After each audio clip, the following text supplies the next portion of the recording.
Coming up on Warriors Today, are the Warriors all in on Paul Millsap, and could a signing happen at some point in the next couple of weeks? Some details from the Dell and Sonya Curry divorce, and also Klay Thompson, coming off that torn Achilles, has ramped up his offseason workouts.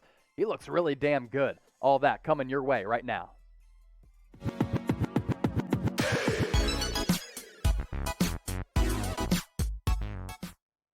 You're watching Golden State Warriors Today by Chat Sports. I am your host, Chase Senior. Hit me up on Twitter and Instagram to talk all things Dubs at Chase_Senior.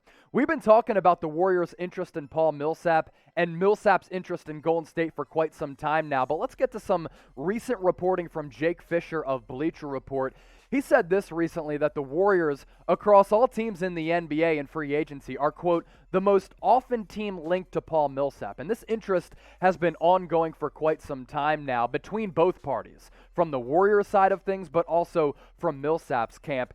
And I don't think Paul Millsap is obviously the player that he once was when he was a multi-time All-Star. But at 36 years old, I still think he can be a quality bench player for a playoff and championship contender. And if the Warriors signed him, that's what he would be on this roster to fill off the back half of that bench unit.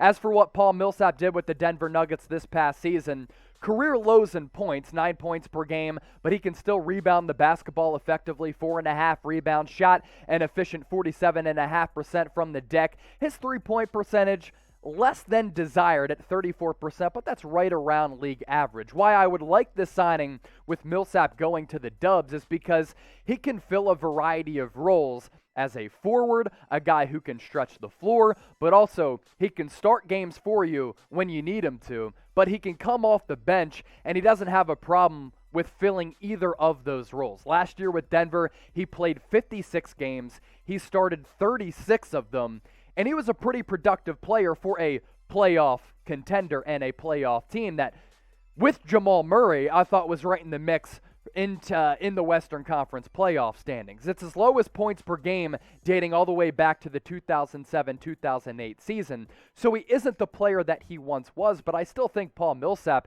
is a quality player, especially when he's coming in off the bench, helping fortify that unit. I think Paul Millsap is a veteran who really helps you right away if you think that you can make it into the playoffs and be a player in what is a loaded Western Conference. And he has so much playoff experience from his days with the Denver Nuggets, also with the Atlanta Hawks. And I think in practices is when you really see the value of a guy like Paul Millsap, who has a bunch of experience, isn't the athlete that he once was, but all of that experience certainly benefits the roster, the bench unit, but as I mentioned, that starting unit as well, and just helps the competitiveness during those practice sessions. So Dub Nation, speak up, sound off in the comment section. Do you want the Warriors to sign Paul Millsap? Type S for sign, type P for pass. Get those votes in the comment section.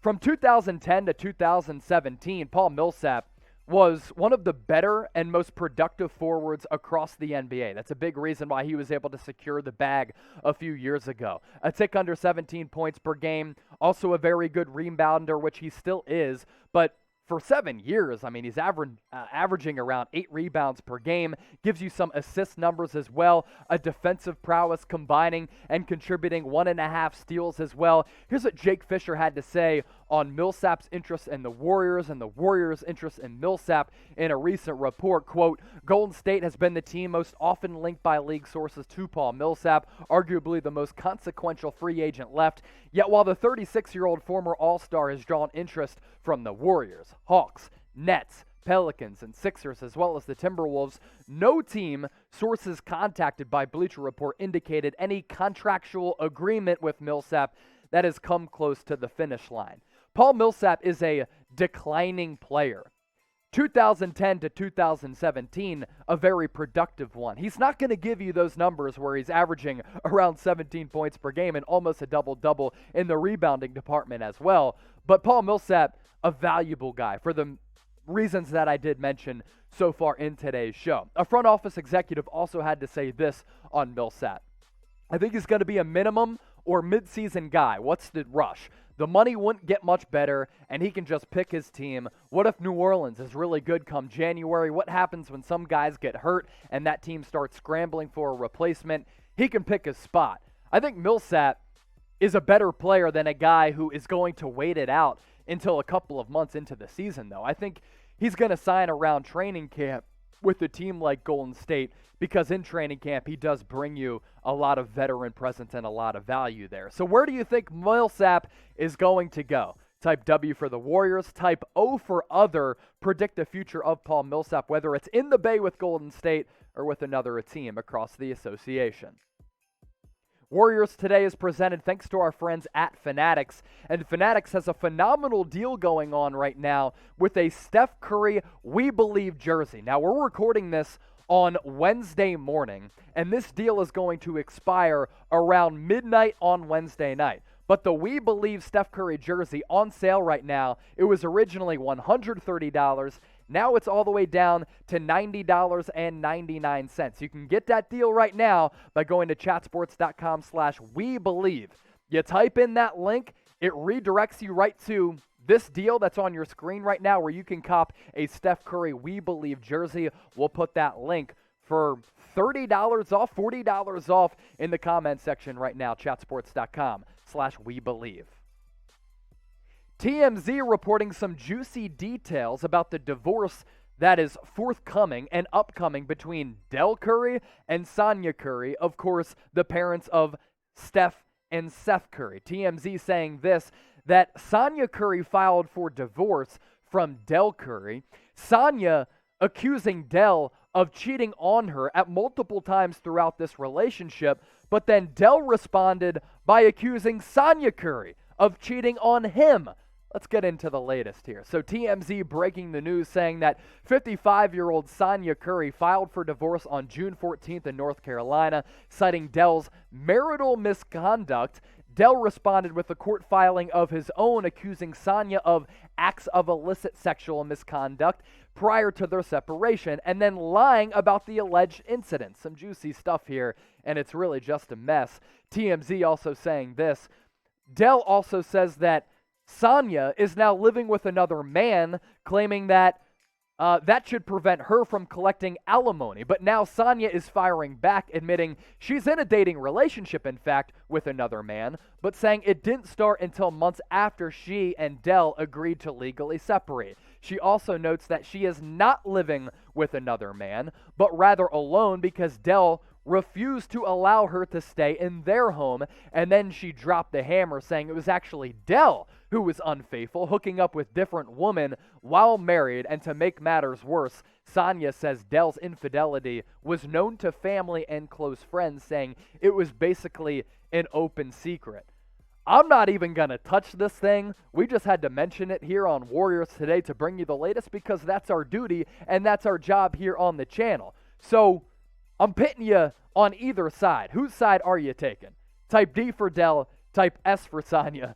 Get your votes in the comment section.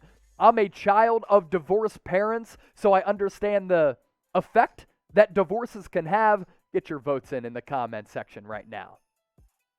This is why you subscribe to Warriors Today, because every move that the Warriors have made throughout the offseason, we've brought you a video within an hour or two of that news breaking, and when stuff like this happens as well, we have you covered. Hit that red subscribe button down below or go to youtube.com/WarriorsTV. How about a Klay Thompson update? Because videos continue to come out on social media of him putting in a lot of work coming off the back-to-back ACL and Achilles injuries. And I got to tell you, Warriors fans, Klay Thompson in his offseason workouts is looking really, really good. Crazy to think that Klay hasn't played since going back to the 2019 NBA Finals when he tore his ACL against the Toronto Raptors. Then last offseason, he went down with a torn Achilles. Brutal development for him to go back with back-to-back, to go down with back-to-back very serious injuries. And the Warriors can't wait to have Klay Thompson back, because if he comes back and he is somewhere in the neighborhood of the form that he once was prior to those injuries, you're getting one of the most lethal shooters in the history of the NBA, but also one of the best wing defenders across the National Basketball Association as well.